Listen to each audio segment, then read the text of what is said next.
Le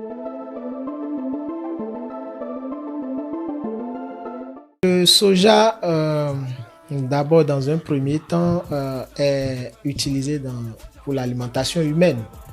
L'alimentation humaine parce que c'est un produit qui a de la valeur. On peut aujourd'hui avoir plus de 200 dérivés de transformation du soja. Vous voyez, le fromage, les galettes, les biscuits, la bouillie, la farine, tout ce que vous voulez. Et je peux vous dire que dans certains pays, c'est plus de 500 produits dérivés pour la consommation humaine. Et vous comprenez donc que avec cette qualité et cette valeur nutritionnelle du soja, ça contribue forcément à la lutte contre l'insécurité alimentaire et nutritionnelle.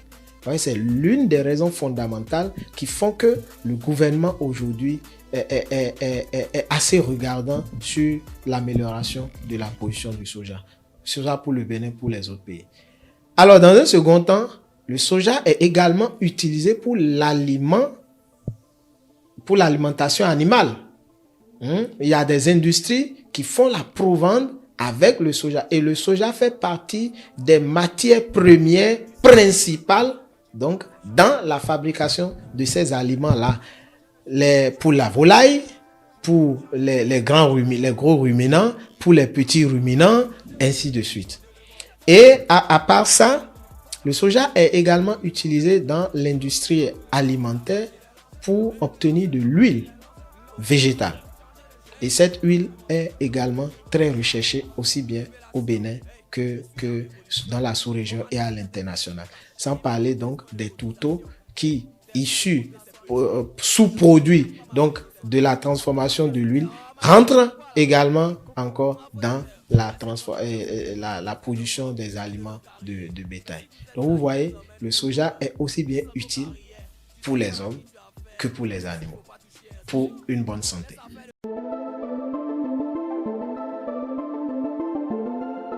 On dira que c'est le producteur qui gagne peut-être lorsque le prix ne font qu'augmenter. Mais il y a quand même une loi qui régit le marché. Le constat que nous faisons actuellement, c'est que, comme vous l'avez dit, j'ai parlé tout à l'heure de la porosité de nos frontières, de la sortie frauduleuse de nos produits. Je ne pourrais malheureusement pas me prononcer sur des statistiques, mais étant sur le terrain, le constat que nous faisons, c'est que malgré les dispositions, le soja sort. Alors, déjà pour cette campagne, il y a une bonne partie de notre production qui est déjà sortie, malheureusement. Qu'est-ce que ça crée? Il y a 2 ans, 3 ans, la quantité de soja sur laquelle 2, 3 acheteurs affluent pour s'approvisionner, aujourd'hui vous avez 10, 12, 15. Vous comprenez déjà ce que ça crée comme conséquence sur la loi de l'offre et de la demande. Ça veut dire qu'on a comme impression déjà aujourd'hui que la demande est tellement forte, mais l'offre a diminué. 2 raisons. Soit parce que tout ce qui est en train d'être récolté actuellement, la grande partie est déjà vendue, est déjà partie, soit avec ceux qui ont démarré un peu plus tôt sans attendre le sifflet, soit il y a encore un peu sur le terrain que les gens continuent de battre. Et c'est ça qui explique donc non seulement la flambée des prix, mais le maintien des prix qui sont à la hausse actuellement. Nous avons fait une petite enquête il y a quelques jours et je crois que les prix actuellement varient entre 250 et 350. Vous imaginez, en décembre. Alors que il y a plusieurs années en arrière, en décembre, la moyenne des prix, c'est souvent entre 125 et 175 au plus. D'accord? Et aujourd'hui, nous sommes déjà à 350.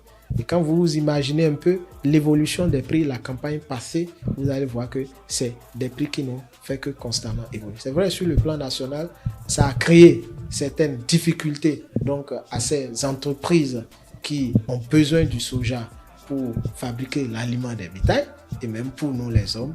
Mais malheureusement, comme je le dis, la décision, le contrôle avant tout au niveau macro, hein, un suivi du gouvernement à travers les directions, disons, assermentées pour faire ces produits-là.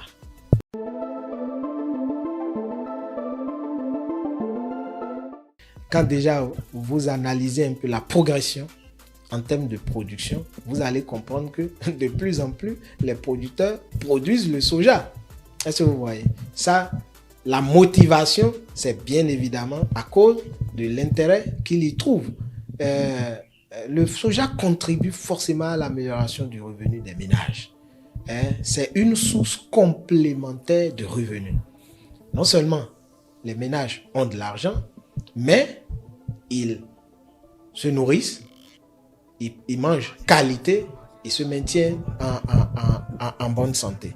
Nous avons réalisé une étude avec une étude d'évaluation d'impact avec le laboratoire d'analyse économique et des dynamiques économiques et sociales, le LADES, en partenariat avec Partnership for Economic Policy, où nous avons quand même prouvé que le soja contribue à l'amélioration du revenu des ménages. Et quand vous voyez aussi la façon dont les prix au jour, d'année en année, deviennent intéressants pour les acteurs, on peut comprendre aussi qu'ils trouvent vraiment leur intérêt. Alors pour le Bénin, forcément, le soja est en train de prendre l'ampleur d'une culture de rente. Donc forcément, les milliards de francs qui sont levés au niveau de toutes les chaînes de valeur contribuent forcément au PIB au niveau national.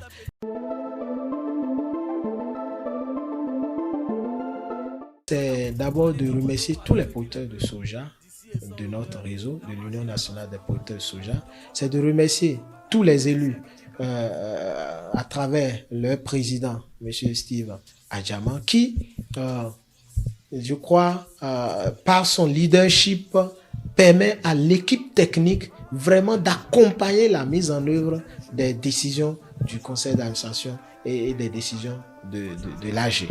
Et je voudrais aussi remercier tous mes collaborateurs, tous ceux-là qui travaillent avec moi au niveau de la direction exécutive et qui sont engagés à accompagner la dynamique autour de la filière soja au Bénin. Je voudrais aussi remercier mes partenaires techniques et financiers qui ne cessent de nous accompagner. Tous les projets de la GIZ que j'ai cités tantôt, le projet JASA de la SNV, ACMA 2, mais nos partenaires d'achat, ces entreprises-là qui nous font confiance et qui prennent pas la voie formelle pour s'approvisionner en soja grain.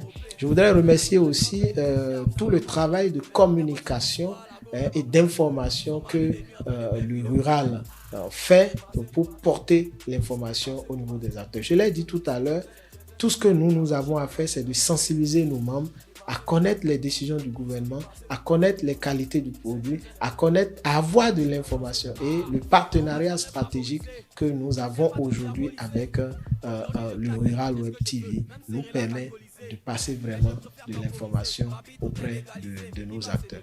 Donc le mérite revient à tout le monde et je crois qu'ensemble, on est plus fort. Ensemble, on restera plus fort. Et aujourd'hui, nous allons donner de la valeur à cette filière-là au niveau du Bénin.